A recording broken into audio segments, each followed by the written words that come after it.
ரிலேட்டடாக ஒரு concept. So அதில் நம்ம கேப்டன் சார் வந்து சாராக இருக்கார். ஸோ அது ரிலேட்டாக ஒரு 4-5 பசங்க இருக்காங்க. ஸோ அவங்க என்னென்ன அட்ராசிட்டி பண்ணுறாங்க அதுதான் பார்க்க போகிறோம். என்ன காலையிலே வந்திருக்கோமா அப்படின்ற மாதிரி தான் இருக்குது. ஏன்னா ஈவினிங் ஸ்கூலாக இருக்கும் போல இருக்குது. எல்லாமே ஈவினிங்கு தான் வந்து உட்காந்துருக்காங்க. என்னப்பா யாரும் வரலையா கிளாஸுக்கு? என்னப்பா பண்ணுறீங்க?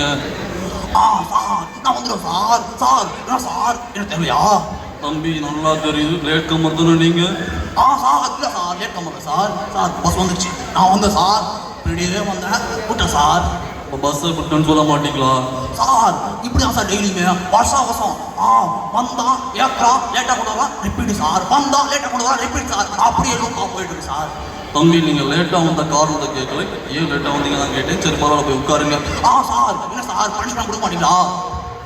தம்பி பனிஷ்மெண்ட் நானே சொல்ல, நீங்கள் கேட்டு வாங்குறீங்க. ஏன் தம்பி? இல்லை சார் என்ன சொன்னால் ஏதாவது சொல்லுவாங்கன்னு நினச்சா.